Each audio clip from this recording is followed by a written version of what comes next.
I hate to disappoint you, but I wasn't a Catholic. But I was with a Catholic priest the night that he accepted Islam. And I asked him these questions you asked me. Because after all, I was still a Christian, a preacher in Christianity, and I wanted to know why my best friend, a Catholic priest, had converted. That's a pretty weird thing. A Catholic priest is not like a regular preacher in the Protestant religion. A Catholic priest has given up everything. He's given up his life to be a Catholic priest. When he enters into this realm, he's basically given away everything. He can't have a wife, he can't have children, obviously no grandchildren. He has no home, he just lives in a rectory or wherever they give him a place to stay. And he's sent wherever they tell him to go, do whatever he's told to do, and that's it. And he cannot disobey the Pope, otherwise they can kick him out of the religion, and if they do, he's excommunicated and he goes to hell forever. So how would a person like this want to become one of those Muslim terrorists? That's what I wanted to know. He explained in a very few beautiful words something that I came to learn for myself. He said that he was sincerely in the Catholic religion because he believed in God, that he had studied, his degree was in theology, and a part of the teaching that they as priests have is to study Islam. Every priest is forced to study Islam. Now you may not know that, but you can ask your priest and he'll confirm it. And when you study Islam, even when Islam is taught to you by somebody who hates Islam, as long as they don't corrupt it too far, you can still see the truth in Islam. A classical example happened to me just recently when I was in Saudi Arabia. A friend of mine, very old copy of one of the first Qurans ever translated to English by George Sale. George Sale hated Islam, he hated the Muslims, but when he translated the Quran to English, he was true to the text of the words. Although maybe not getting all the meaning, he certainly was true to the text of the words. I was shocked when I read it. Have you seen it? You know what I'm talking about? Amazing.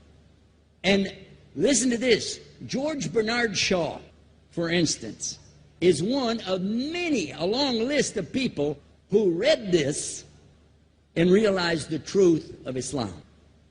When people see the truth of Islam, it can change them if they want to be guided. If they want the truth, it can change them. You might think, I'm a Catholic, I'll never be anything but a Catholic. But I'm going to ask you a question, and I want you to be honest. This is not for you to, start a debate, but just be honest. Was Jesus a Catholic?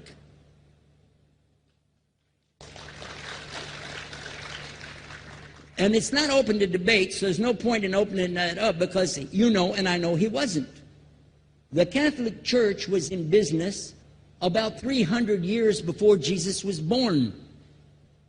It's on their website. Don't go like this. It's on their website. That's where I took it from. The Catholic Church was really started in Rome by Alexander the Great. Do you know what the word Catholic means? It means universal. It was the universal church for the Roman Empire. If you didn't join it, you could not be a Roman citizen. And it was opposed to the teachings of Judaism and opposed to the teachings of the early Christians for more than 200 and some years. And they were diametrically opposed to each other to the extent that it was the Romans killing the early Christians. Now, if you understand that and you go to their website and read, they didn't even take over Christianity until the year 325 AD. And when they did, they changed a lot of things, again, referring to their own website. But if you want to check it in Britannica or Americana or grow your encyclopedias, go ahead and read about the Catholic Church. When, in August of 325 AD, at the Nicaea Council, they took over, first thing they said was, let's change the date of the birth of Jesus to be the same date as that of Mithras, which was the god, one of the gods worshipped there, and also the sun god's birthday was the same day, December the 25th, believing it to be the shortest day of the year. And Constantine was a sun worshiper of Saul Invictus. Go to the website, read it for yourself. There are a lot of points, but not the least of which, even today, if you go in any Catholic church, and I have, you'll see so many portraits and statues and idols and images throughout the whole place that for the one who's never experienced that, for a Muslim who knows about these images, he'll be like, whoa, a'udhu billah. Whoa, what's this? The first time I walked in a Catholic church, I was about 10 years old. I was shocked. I was shocked at the idols and statues everywhere, because in the Protestant religion, we were brought up to believe that the second commandment was just as important as the first commandment. The first commandment in the Bible, in Exodus, is the same as the first commandment in the book of Deuteronomy. It says, I am the Lord your God that brought you out of the land of Egypt in the house of bondage. You know no other God beside me. Beside me there's no other gods.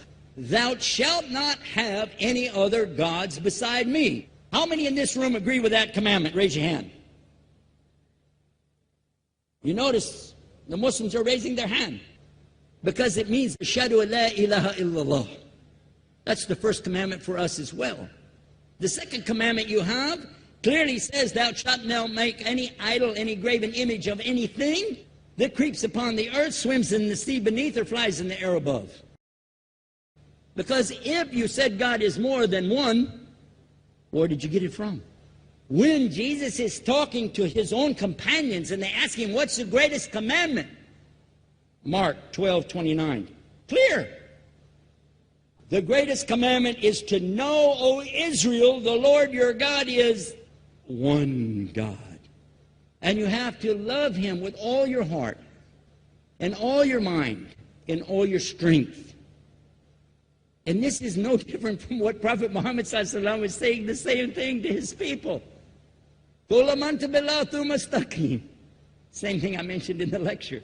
This is certainly for us the same.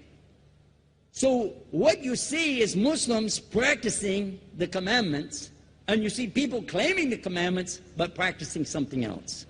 And I have seen more converts from the Catholic Church than any other of the many sects of Christianity, and especially from the nuns, priests, and even an archbishop. And all of them are better than me. Those guys and women that I see do this, they still sacrifice their whole life to get the true message of Islam, not only to you, but to Muslims as well, because we all need to know about it. But thanks for a great question.